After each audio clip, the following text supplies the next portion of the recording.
Army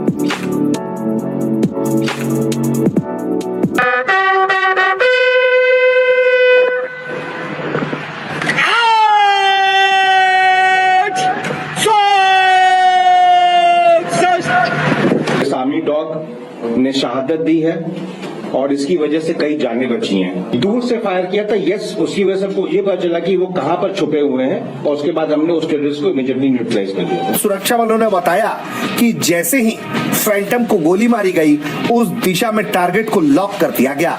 उसके बाद उसी दिशा में आतंकी को घेर करके ढेर भी तुरंत किया गया। आप देखिए कि हम अक्सर नरेंद्र मोदी साहब को तनकीद करते हैं, पाकिस्तानी जो है वो कहते हैं कि वो बुच्चर ऑफ गुजरात हैं, लेकिन जिस तरह से वो दुनिया के लिए और लोगों के लिए सॉफ्ट कॉर्नर रख रहे हैं वो सारी दुनिया सोशल मीडिया पे देख रही है। एक बहुत दुख भरा और अफसोसनाक ये वाकया होता है। इसी तरह जम्मू में कठुआ डिस्ट्रिक्ट में एक वाकया हुआ जिसमें 5 सोल्जर्स की जानें गई हैं।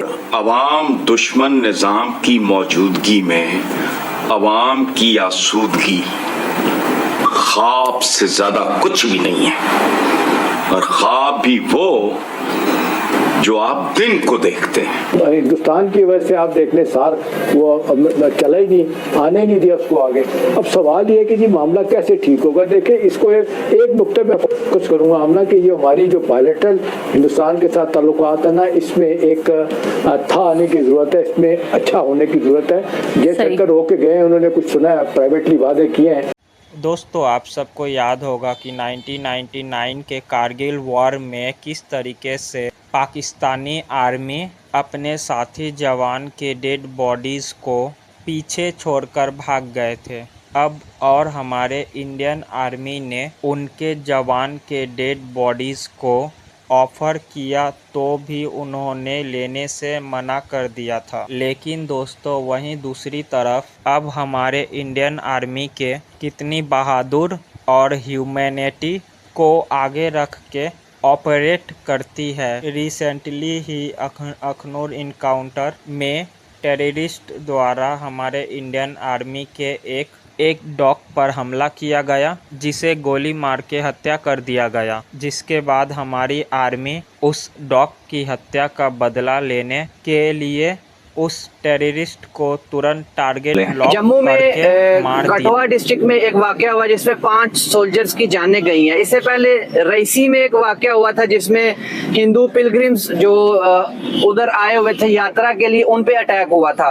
तो ये एक बहुत ही अफसोसनाक वाकया होता है। जान किसी की भी जाए, इंडिया से जाए, पाकिस्तान से जाए, बहुत सारी परेशानियां, बहुत सारे लोग अपने पीछे ऐसे छोड़ जाती जो कि पूरी जिंदगी उसका दुख नहीं बोल सकते। कश्मीर काज है क्या, इसको सॉल्व किस तरह किया जा सकता है, पाकिस्तान का कश्मीर के बारे में क्या स्टांस है, इंडिया का क्या स्टांस है, इंटरनेशनली कश्मीर को किस नजर से देखा जाता है, इन सब चीजों पे हिस्ट्री के तनाजुर में आबिद अली भाई से बात करेंगे। अस्सलाम वालेकुम जी। जी वालेकुम अस्सलाम। चौधरी साहब, आपने बड़ा खतरनाक मुद्दा उठाया है, लेकिन हम फिर भी इसके ऊपर बात करेंगे।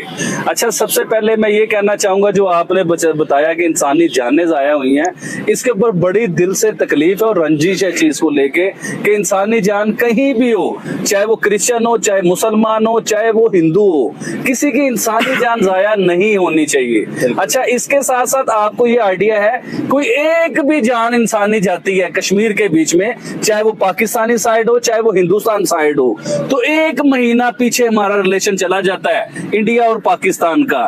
तो ये बड़े दुख और तकलीफ वाली बात है कि इस तरह नहीं होना चाहिए। और ये कब कश्मीर का मुद्दा हल होगा, कब ये 2 मुल्कों में अमन आएगा? पाकिस्तान को खास तौर पे अमन की जरूरत है। किस तरह ये अमन आएगा?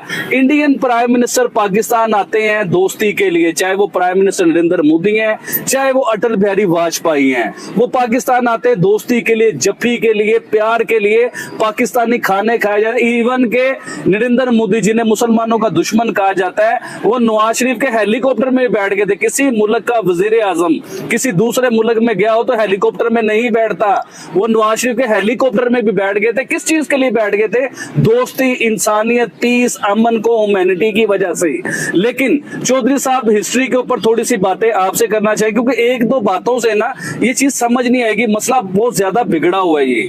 तो आप थोड़ा सा हमें हिस्टोरिकल बताइए कि इसमें क्या मामला है, क्यों ये मसले हल नहीं हो पा रहे और क्या हुआ था?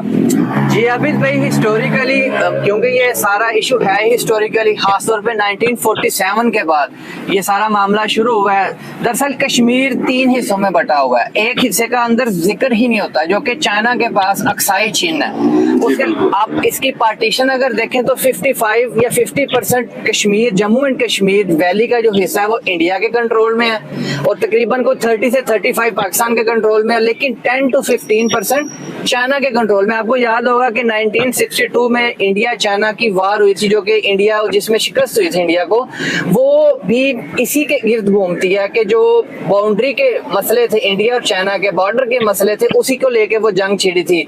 अक्साई चीन और अरुणाचल प्रदेश, इन दोनों को लेके ना, इन दोनों में बाउंड्रीज के मसले थे। अच्छा, जो अक्साई चीन वाला हिस्सा है ना, वो 1963 में पाकिस्तान और चाइना का एक बॉर्डर एग्रीमेंट हुआ था, और पाकिस्तान ने तकरीबन 4000 किलोमीटर स्क्वायर का जो हिस्सा है चाइना को गिफ्ट कर दिया था। वाह वाह वाह, जिसके लिए हम जाने दे रहे हैं या जाने उस साइड से जाने जा रही हैं, उसका 15% तकरीबन हिस्सा चाइना को तोहफे में दे दिया था, ताकि हमारे रिलेशन, उसके बाद से हमारे रिलेशन एक बेहतरी की तरफ चलते नजर आते हैं जो चाइना के साथ।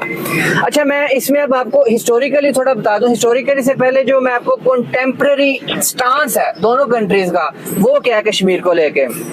इंडिया का स्टांस है कि कश्मीर अटूट अंग है इंडिया का, यानी इंटेग्रल पार्ट है इंडिया का, ठीक है। और उनका ये मानना है कि क्योंकि 1947 में महाराजा हरि सिंह, जो कि महाराजा थे कश्मीर के, उन्होंने असीड किया था, यानी इंस्ट्रूमेंट ऑफ असेशन को साइन किया था जाके लॉर्ड माउंटबेटन के पास, तो इसलिए कश्मीर पे उनका हक है। क्योंकि इसकी ये है कि जो इंडिपेंडेंस एक्ट था ना 1947, जो गोरों ने पार्टीशन के लिए बनाया था, उसके मुताबिक ये था कि जो मुस्लिम मेजॉरिटी एरियाज होंगे वो पाकिस्तान के साथ इल्हाक करेंगे, असीड करेंगे, और जो हिंदू मेजॉरिटी एरियाज होंगे वो हिंदुस्तान के साथ तो थोड़ी सी बात करना चाहूंगा, उसके बाद आपने इधर से कंटिन्यू करना है।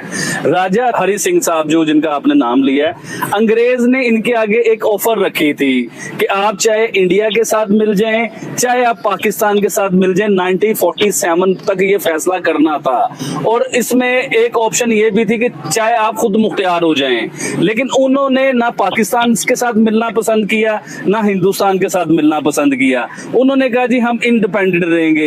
1947 तक इन्होंने टाइम वेस्ट करते रहे, इंडिपेंडेंट तक ये रहे। उसके बाद पाकिस्तान ने चढ़ाई की कश्मीर के लिए, कश्मीर हासिल करने के लिए, कुछ टुकड़ा पाकिस्तान ने हासिल भी कर लिया। लेकिन राजा जो है, राजा ने इंडिया के साथ एग्रीमेंट किया। इंडिया के साथ एग्रीमेंट ये किया कि हम आपको कश्मीर जो है ना आपको देते हैं,